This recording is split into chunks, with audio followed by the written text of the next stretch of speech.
السلام علیکم دوستو، کیسے ہیں آپ سب؟ امید کرتا ہوں خیریت سے ہوں گے۔ اللہ تعالیٰ آپ کو ہمیشہ ہنستا مسکراتا رکھے، آپ کی ہر جائز دعا قبول فرمائے۔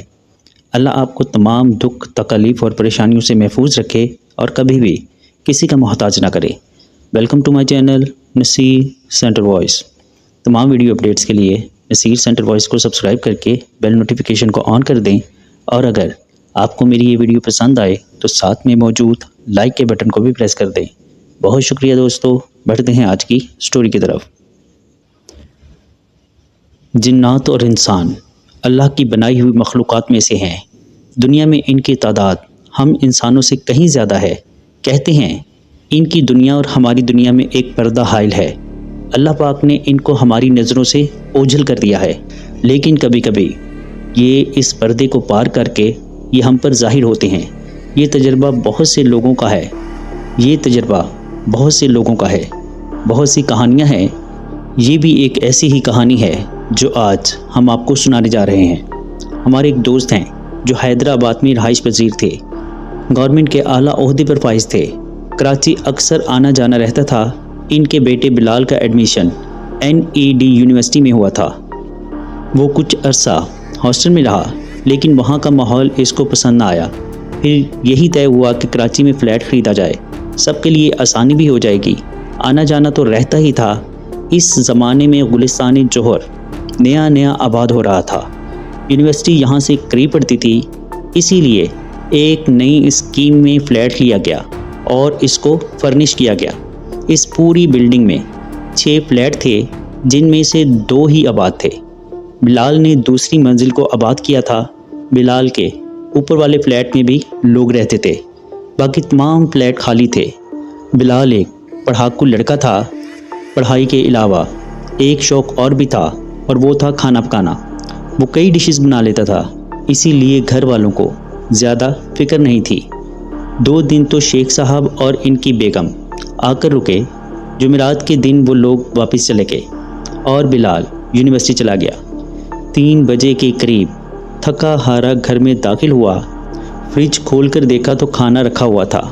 اس نے اس کو گرم کیا اور کھانا پلیٹ میں نکالا۔ پلیٹ ٹیبل پر رکھ کر کھانا شروع کرنے ہی والا تھا کہ بیل بج گئی۔ وہ دروازہ کھولنے چلا گیا۔ دروازے پر چوکیدار تھا، وہ خرچہ پانی لینے آیا تھا۔ اس کو فارغ کر کے بلال جیسے ہی کھانے کی میز پر آ کر بیٹھا تو ایک دم چونک گیا۔ اس نے تو کھانا کھایا ہی نہ تھا، لیکن پلیٹ خالی تھی۔ وہ کنفیوز ہو گیا۔ اس نے پلیٹ بھر کر نکالا تھا یا شاید نہیں، الجھن تھی، لیکن پتہ نہیں کیوں اس کا کھانے کو دل نہیں کر رہا تھا۔ کھانا واپس فریج میں رکھنے لگا تو مٹھائی کا ڈبہ دکھ گیا۔ چلو مٹھائی کھا لیتا ہوں، یہی سوچ کر اس کا ڈبہ نکالا اور بڑی خوشی سے کھولا، لیکن یہ کیا، ڈبہ بھی خالی تھا۔ ایسا تو ہو ہی نہیں سکتا۔ رات یہ مٹھائی شیخ صاحب کے دوست لائے تھے۔ بلال مٹھائی کا بہت شوقین تھا۔ رات بہت ہو گئی تھی، ماں نے کہا کہ کل کھا لینا، ایسے ہی فریج میں رکھ دی گئی۔ شیخ صاحب اور ان کی بیگم دونوں کو تو شوگر تھی، تو سوال یہ تھا کہ مٹھائی کس نے کھائی۔ بلال کو بھوک تو بہت لگی تھی، لیکن ان باتوں سے وہ الجھ گیا۔ دودھ کا ڈبہ کھول کر دودھ پیا اور AC چلا کر سو گیا۔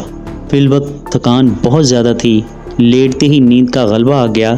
کچھ دیر بعد بلال کی آنکھ کھلی تو اس نے دیکھا کہ اس کے سرہانے 2 چھوٹے چھوٹے قد والے بچے مٹھائی کے ڈبے کے ساتھ کھیل رہے ہیں۔ ٹھگنے سے قد کے یہ بچے کچھ الگ ہی لگ رہے تھے۔ بلال حیران ہو گیا اور پوچھا، کون ہو تم اور کہاں سے آئے ہو؟ ان میں سے ایک بچہ بولا، یہ ہمارا گھر ہے، ہم یہیں رہتے ہیں۔ بلال کو غصہ آ گیا۔ اس بچے کا انداز غصہ دلانے والا تھا۔ یہ میرا گھر ہے، چلو نکلو یہاں سے۔ ایک دم وہ بچہ اپنی آنکھیں بلال کی آنکھوں میں ڈال کر بولا، سنو، یہ ہمارا گھر ہے، جلد از جلد یہاں سے چلے جاؤ۔ ہمارے والدین حج پر گئے ہوئے ہیں، وہ آ گئے تو تم سے سختی سے پیش آئیں گے۔ اس کی آنکھیں ایسی تھیں جیسے انگارہ دہک رہا ہو۔ بلال کے جسم میں خوف کی لہر دوڑ گئی، وہ گھبرا گیا۔ اس کو جھٹکا سا لگا، اس کی آنکھ کھل گئی۔ یہ کیا؟ یہ تو خواب تھا۔ AC کی کولنگ میں بھی بلال کے پسینے چھوٹ رہے تھے۔ تھوڑی دیر تک تو کچھ سمجھ نہ آیا، پھر اچانک اس کی نظر سامنے پڑے مٹھائی کے ڈبے پر پڑی۔ وہ تو اس کو ڈسٹ بن میں ڈال کر آیا تھا۔ کمرے میں کیسے آ گیا؟ یعنی یہ حقیقت تھی۔ جو بلال نے سمجھا تھا اگر یہی تھا تو یہاں رہنا مشکل ہو جاتا۔ وہ اگر گھر والوں کو بتاتا تو گھر والوں نے اسے ہاسٹل بھیج دینا تھا یا پھر واپس بلا لیتے۔ دونوں ہی صورتیں اس کو نامنظور تھی۔ اب اس کا حل کیا ہو؟ آج کے واقعہ کو فی الوقت ذہن سے جھٹک دیا۔ کچن میں آ کر اپنے لیے اسپیگٹی بنائی، زیادہ ہی بنا لیا کہ آ کر نہ بنانا پڑے۔ پلیٹ بھر کر کیچپ سے سجا کر آرام سے ٹی وی لگا کر کھانے بیٹھ گیا۔ پہلا لقمہ لیتے ہی ارے واہ منہ سے نکلا۔ اچھا کھانا اور پکانا، یہی تو اس کے شوق تھے۔ کھانا کھانے تک صرف کھانے پر فوکس رکھا اور وہیں پلیٹ رکھ کر پڑھنے بیٹھ گیا۔ اس کو اچھی طرح محسوس ہو رہا تھا کہ یہاں پر وہ تنہا نہیں ہے۔ کھٹکھٹ لگی ہوئی تھی، کبھی دروازہ بند ہونے کی آواز اور کبھی کرسی کھسکانے کی آواز تھوڑی دیر بعد آتی رہتی۔ بلال سکون سے نہیں پڑھ پا رہا تھا۔ 10 بج گئے۔ کھانا فریج میں رکھنے کے خیال سے اب جو اس نے پتیلا کھولا تو خالی پتیلا اس کا منہ چڑھا رہا تھا۔ لو بھائی، یہاں کے جن بھی میری طرح کھانے کے شوقین ہیں۔ یہ سوچ کر اس کو ہنسی آ گئی۔ بلال نے اپنی نانی سے سنا تھا کہ جنات مٹھائی شوق سے کھاتے ہیں۔ اس نے اس کا حل سوچ لیا۔ رات تو سکون سے گزر گئی۔ بلال نیند کا پکا تھا۔ وہ صبح اپنی ٹائم پر اٹھا تو ایک نئی مصیبت کا سامنا تھا۔ چیز ایک جگہ پر رکھتا تو دوسری جگہ پر ملتی۔ ایئر برش تو مل کر ہی نہ دے رہا تھا۔ ہاتھوں سے بال صحیح کر کے جانا پڑا۔ اس کو اندازہ ہو گیا تھا کہ یہ بچے ہیں لیکن انسان کے نہیں، جن کے۔ آج بھی 3 بجے کے لگ بھگ فارغ ہوا، گاڑی لے کر سیدھا مٹھائی کی دکان پر پہنچا۔ 3 کلو مٹھائی پیک کروائی اور گھر کی طرف چل دیا۔ مٹھائی لا کر ڈبہ کھولا اور ڈائننگ ٹیبل پر رکھ دیا اور بآواز بلند بولتا ہوا کچن میں چلا گیا کہ جو کرنا ہے کرو، مجھے بس پڑھنے دو، میں تمہیں کچھ نہیں کہوں گا۔ اب بلال تسلی سے کھانا بنانے میں لگ گیا۔ 1.5 گھنٹے میں بریانی تیار ہو گئی۔ آج بڑی خاموشی تھی، کوئی آواز نہیں آئی۔ بلال نے آ کر مٹھائی کے ڈبے کو دیکھا تو ویسے ہی رکھا ہوا تھا۔ اس نے ایک پلیٹ بھر کر بریانی بھی لا کر رکھ دی اور جا کر سو گیا۔ 6 بجے آنکھ کھلی تو جلدی سے وضو کر کے نماز کے لیے جا ہی رہا تھا کہ باہر ٹیبل پر جھانک کر دیکھا، نہ پلیٹ میں بریانی دکھائی دے رہی تھی اور نہ ہی ڈبے میں مٹھائی۔ وہ خوش ہو گیا۔ دن مزے سے گزرنے لگے۔ اب نہ وہ تنگ کرتے اور نہ بلال ان کی سرگرمیوں سے تنگ آتا۔ ان کا آنا جانا اور آوازیں آتی رہتی تھی، وہ روز کا معمول ہو گئی تھی۔ اچھی بات یہ تھی کہ بلال کی چیزیں اب اپنی جگہ پر ہی ملتی۔ اب ان کو بھی بلال کے ہاتھوں کے کھانے کا مزہ لگ گیا تھا۔ پورا ہفتہ سکون رہا۔ یونیورسٹی میں اچھی سلام دعا سب سے ہو گئی تھی۔ سیمیسٹر کی تیاریوں کے لیے کمبائنڈ اسٹڈی کے پلان بنائے جانے لگے۔ ہاسٹل وارڈن باہر کے لڑکوں کو اجازت نہیں دے رہا تھا۔ ایک دوست نے کہا کیوں نہ بلال کے فلیٹ پر اسٹڈی کے لیے جایا جائے، وہ اکیلا ہی تو رہتا ہے۔ بلال کو ویسے تو کوئی اعتراض نہ تھا، اس کو بس یہی خیال تھا کہ جو معاملات اس نے بڑی مشکل سے ہینڈل کیے ہیں، زیادہ لوگوں کے آنے کی وجہ سے وہ ڈسٹرب نہ ہو جائیں۔ اس کا خیال ٹھیک ہی تھا۔ اس نے کہا میں بتاؤں گا۔ دوستوں کو پتا تھا کہ بلال کہاں رہتا ہے۔ انہوں نے اچانک چھاپا مارنے کا پلان بنایا۔ ان کو یہی لگا کہ بلال ٹال مٹول کر رہا ہے، یار دوست مل جائیں تو پرواہ نہیں کرتے۔ پلان بن گیا۔ بلال کے گھر پر شام 6 بجے چھاپا مارا۔ 4 لڑکے تھے، حمزہ، علی، سلیم اور ابرار۔ اپنے معمول کے مطابق بلال مٹھائی لے کر گھر گیا۔ آج اس کو چکن کڑاہی بنانی تھی۔ وہ ایک نئی ریسیپی کے مطابق سامان لیتا گھر پہنچا۔ 4:30 ہو چکے تھے۔ کھانا پکا کر رکھا ہی تھا کہ بیل بج گئی۔ اس کو حیرانی ہوئی کہ اس ٹائم کون آیا ہے۔ وہ جلدی سے دروازہ کھولنے گیا۔ دروازہ کھولتے ہی ان چاروں کو سامان کے ساتھ دیکھ کر بلال کی ایک پل کو تو سٹی گم ہو گئی۔ کیا خوشبو آ رہی ہے۔ حمزہ تو اس کی سائڈ سے نکل کر جلدی سے ڈائننگ ٹیبل تک جا پہنچا۔ یار راستے سے تو ہٹو۔ سلیم بھی اس کو ہٹاتا اندر داخل ہوا اور اس کے پیچھے سارے دوست اندر آ گئے۔ لگتا ہے بلال کو پتا تھا کہ ہم آنے والے ہیں۔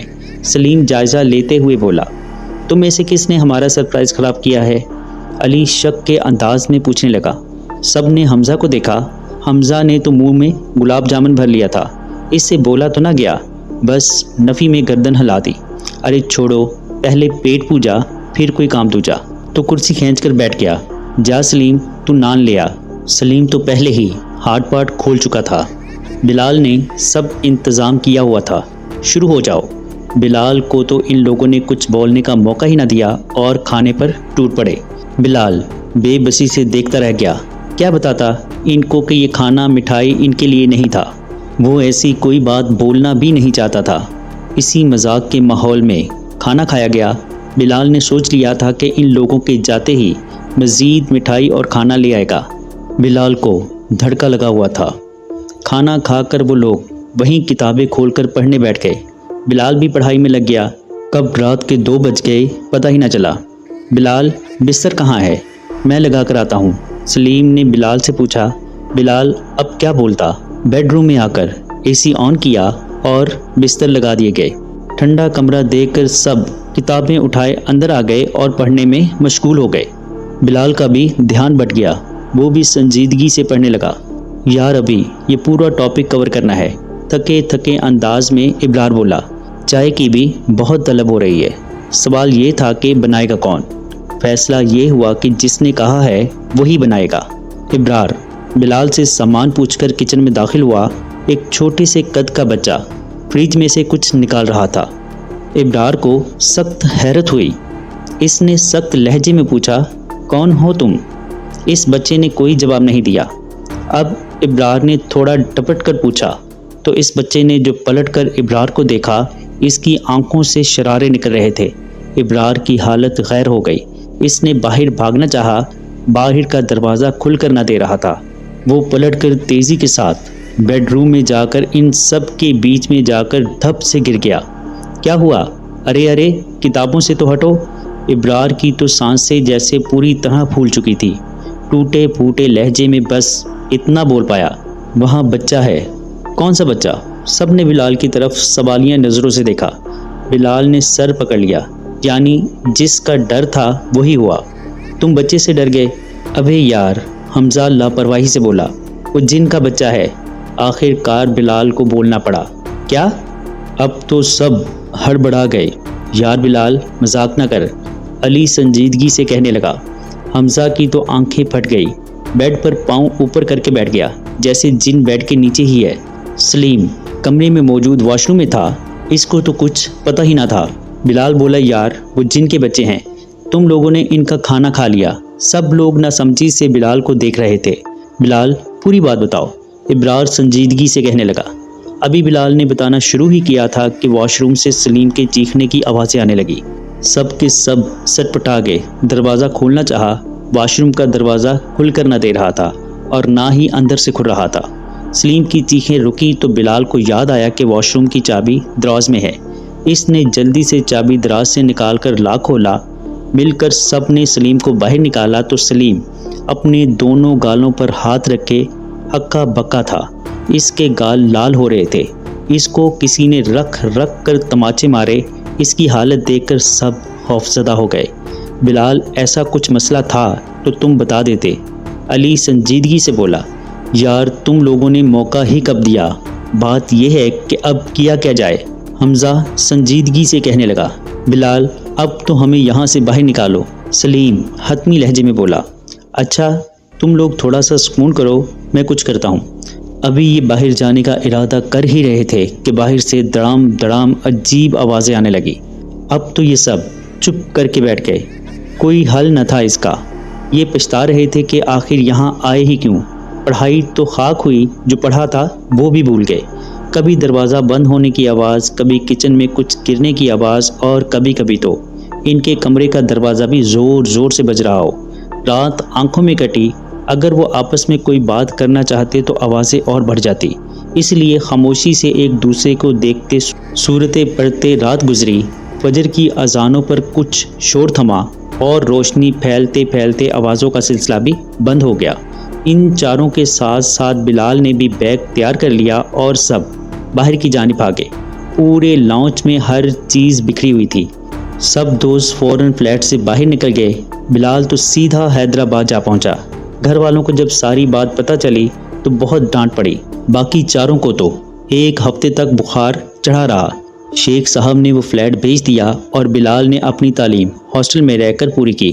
جب بھی سب دوست اکثر بیٹھتے تھے تو اس بات کا ضرور ذکر کرتے تھے تو بلال کی شامت آ جاتی تھی۔ اس کا ریکارڈ بھی لگاتے تھے کہ یہ جن کے بچوں کو کھانا کھلا کر پال رہا تھا، لیکن جو بھی تھا وہ رات بہت بھاری تھی۔ جی دوستو، کیسی لگی آپ کو سٹوری؟ کمنٹ باکس میں اپنی رائے کا اظہار ضرور کیجیے گا۔ اگر آپ یا آپ کے کسی جاننے والے کے ساتھ کوئی ایسا خوفناک واقعہ پیش آیا ہے اور آپ اسے ہمارے ساتھ شیئر کرنا چاہتے ہیں تو نیچے ڈسکرپشن میں موجود میرے واٹس ایپ نمبر پر ہمارے ساتھ شیئر کر سکتے ہیں۔ اپنا اور اپنے گھر والوں کا بہت سا خیال رکھیے گا، مجھے اپنی دعاؤں میں یاد رکھیے گا۔ اللہ نے چاہا تو ملتے ہیں کسی اور خوفناک سٹوری میں، تب تک کے لیے اللہ حافظ۔